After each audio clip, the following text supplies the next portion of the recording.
Welcome to this video on estimating the mean if we don't know the population standard deviation, which is very more believable than trying to estimate the mean and assume you do know the standard deviation.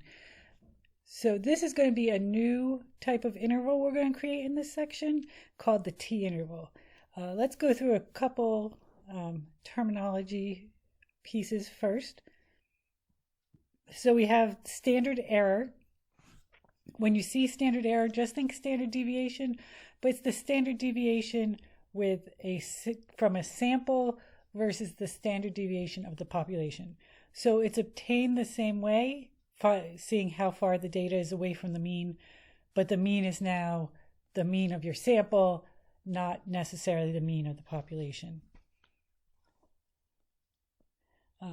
But by doing this, obviously our results won't be as accurate as if we knew the population. So we're going to have to introduce a little more error into our confidence intervals. In other words, it's going to make the confidence intervals a little bit bigger so that we can show that we're not using the population, we're using the sample. All right. So we're going to be using this thing called the t-distribution, and I thought I'd give you a little history on it because I find it interesting. So like a lot of statistics, it came about because of some of humans' vices. A lot of statistics is about money or gambling. The t-distribution was discovered by this man named William Seeley Gossett. He published the t-distribution in a paper under the pseudonym Student. And the reason the t-distribution came to be was because he worked for Guinness, and they were trying, which is a beer, and they were trying to sample their ingredients, but they had very small sample sizes.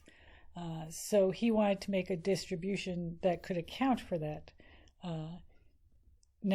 He published under the name Student instead of his name because Guinness didn't want people knowing the kind of work, what they were doing, so they could steal their secrets. So it's t-distribution. A lot of people talk about the Student because he published under the name Student. All right, so what is the t-distribution? It's a distribution similar to the normal distribution, but it has more error on the tails, and I have a picture on the next slide for that. And as n gets bigger and bigger, it gets closer and closer to actually being the normal curve. And when n is about 30, like our normality check, they're pretty much the same curve. So if you have a larger sample size, even though you might be using your sample standard deviation, some older textbooks say use the normal distribution. With calculators that can do t-distributions for larger sample sizes, there's no reason not to just use the t-distribution, even though you'd get the same answer with the normal distribution. So I just think of use the t-distribution if you don't know the standard deviation of the population. If you do know the standard deviation of the population, use the z-interval. All right. So one difference between t-interval and z-interval. So the t-interval uses t-distribution, which also has this thing called degrees of freedom, which is calculated by just doing sample size minus 1. And that helps you figure out where you are in your distribution and what it will look like. So here's what a t-distribution looks like. df is for degrees of freedom. So df of 30 actually means you have a sample size of 31. Whereas degrees of freedom of 1 means your sample size is 2.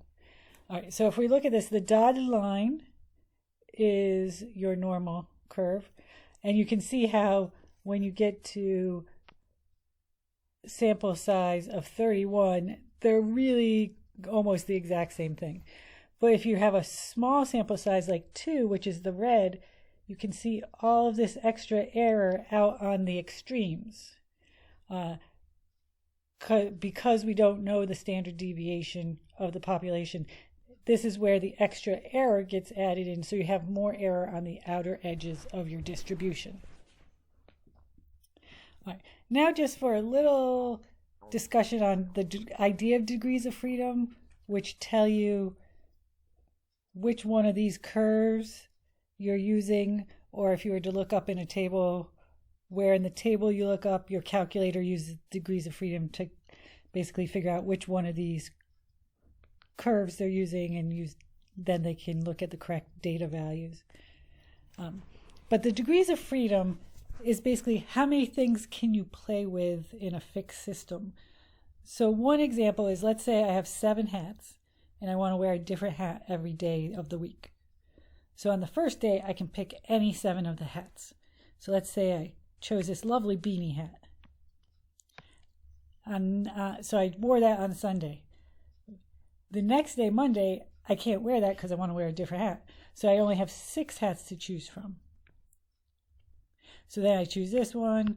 Tuesday, I choose this one. Tuesday, Wednesday, I choose this one. Thursday, I use this one. And Friday, I choose this one. So that means on Saturday, I don't have a choice if I want to wear a different hat. I am stuck wearing that hat. So the degrees of freedom, so how much choice I have, would be 6, because on the 7th day, I don't have a choice anymore. Another way to look at this is mathematically. Let's say I wanted 4 numbers that add to 23. I can pick 3 numbers, let's say 10 plus, let's do 9. So now I could choose any numbers. I could have gone over 23 and then my last number would have to be negative, but I just chose these. So what do I got? I got 19, 21. So this is 21. So my 4th number is fixed now. It has to be another 2, because if I have to equal 23, I can't choose a different number. So the degrees of freedom is always your sample size minus 1, because the one at the end, if you're talking about degrees of freedom, can't change. All right, so the formula should look very familiar. It's almost like the z-interval formula. Instead of a z-critical, it has a t-critical, and instead of the sigma, it has an s, meaning the sample standard deviation. But it's the same, x plus or minus the t-critical, and then the standard error. So this is called your standard error because it's from the sample.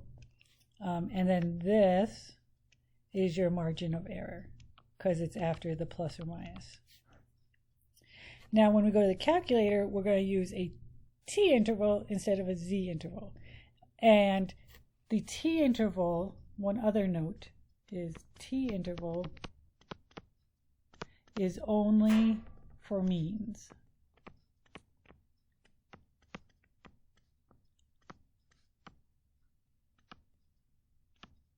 So you can only use the t-interval for means, not for proportions.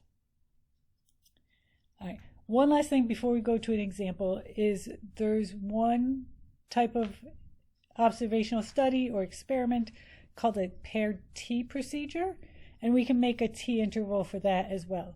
It's done usually with comparative studies, matched pair designs, like before and after treatment, where you're trying to measure the difference between 2 things. So we're going to do an example of that to show you how to use the t-interval. All right, so we're going to see how caffeine dependence affects depression. The population is all people dependent on caffeine. So we got volunteers to say they're dependent on caffeine to participate in our experiment. And then we want to estimate the difference between their depression scores on a depression exam, like what you get at the doctor sometimes, with a placebo and with a caffeine drink. And we want to do this with 90% confidence. So 11 people were tested and their scores on depression tests measured. This is in page 652 in your book. So we're going to put these numbers into our calculator. All right, so on this so you can see my calculator. All right, so in your lists, I put in list 1 the first, what was it? It was caffeine. So I put in list 1 caffeine, and list 2 I put the placebo, and then list 3 I went up here and went equals L2 minus L1. So I did placebo minus caffeine. So it's basically, we're going to see if the depression score, if it's a positive number, then that means depression went up on the placebo, so caffeine decreased the depression. If it's a negative number, then the caffeine, then that means placebo reduced depression, so caffeine actually increased it. All right. So then to do the mechanics of the t-interval, this is under the same location. You go stat over to tests, and you will see right below the z-interval, there's a t-interval. Again, don't use any of the tests.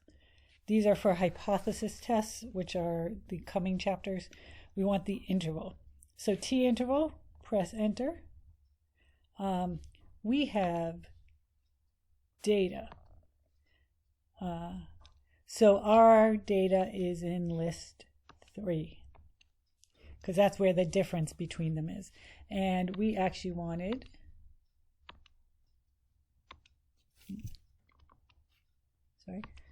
there we go. We want 90% confidence according to the question.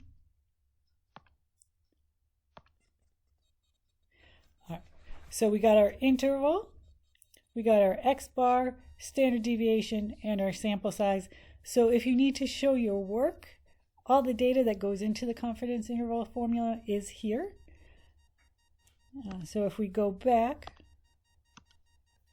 let's go through the whole process. We are interested in the mean difference of the scores on the depression test when taking caffeine versus taking the placebo. And then we need to check randomization. Randomization, if you read the whole question in the book, it actually says that it was randomized whether they got the placebo treatment first or the caffeine treatment first. So that part is randomized. Normality, or as I'm calling it now, the large count test. I think your book calls it normality, but most people have gone to calling it the large count test. Now, since the sample size is not greater than 30, it's only 11, we should use a normal probability plot, and you might have forgotten how to do that. So let me show you quickly. All right, so you just go to second stat plot, and I'm going to turn this on. It's nice to have a box and whisker and a normal probability plot at the same time. And we want to do it on our difference because that's the data we care about. So L3, and then over to plot 2, turn that on. And the normal probability plot is that last one. And what it tells us is if it's a straight line, that means the expected z-score for where it is in the line of data is the correct value versus its actual z-score in the data. So based on like expected versus actual, if it's a straight line, it means the z-scores are what they should be for a normal plot. All right, so now I want to graph. As I thought, there wasn't much. I need to zoom stat. Oops. Okay. Let me just make, oh, that's why I didn't press select. Here we go. Let's actually choose the right plot here. All right, now we can graph, and now we can zoom stat and get the actual.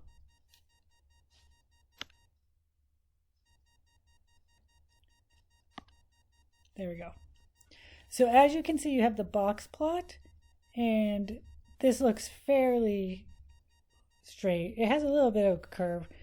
So there is a little bit of skew you can see in the box and whiskers, but for such a small data set, this is pretty good data in terms of whether or not we could use normality. And especially with the t-distribution, you get a little more leeway.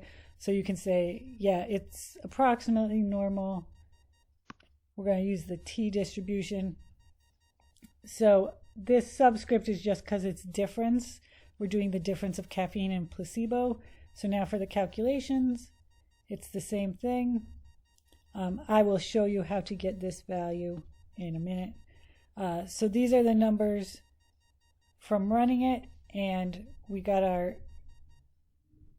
our confidence interval for 90%. And one thing you will see is that 0 is not in this confidence interval. So we're 90% confident that there is a change in the depression score, because if it was 0 was in this confidence interval, then it means you could have had a negative change and a positive change, but here there definitely was a change. Placebo definitely had a higher depression score than caffeine. All right, so to find that critical T value, we are going to have to go back to the calculator. Here we go, and show. All right, so it's the same place where you would find the do inverse norm. We're going to do the same thing, but right below inverse norm is inverse T. So again, if we want the area, we want 90%, but you notice we don't have the left, right, center here. So we do have to then do the curve. So if I do slideshow, so we do have to, from our curve, if we want 90% here, then we have 0.05 on each side. So that we're going to put in 0.05 into the inverse T. And our degrees of freedom, we had a size of 11 sample size, so our degrees of freedom is 10. Oops. Let's not do 110. And then we paste, and that gives us our critical T value, which is 1.812. Always good when you get the same answer twice. All right, this then we are going to interpret is 90% confident that there will be a mean increase in the depression score of between 3.584 and 11.144 when taking caffeine versus taking a placebo. If you want to be more concrete about which one causes the increase, you could word that ending part a little differently if you want to be more succinct about which is causes the increase. All right, so that's the end of this video. I hope it helped you with the new distribution. The next video will talk about Z intervals for proportions.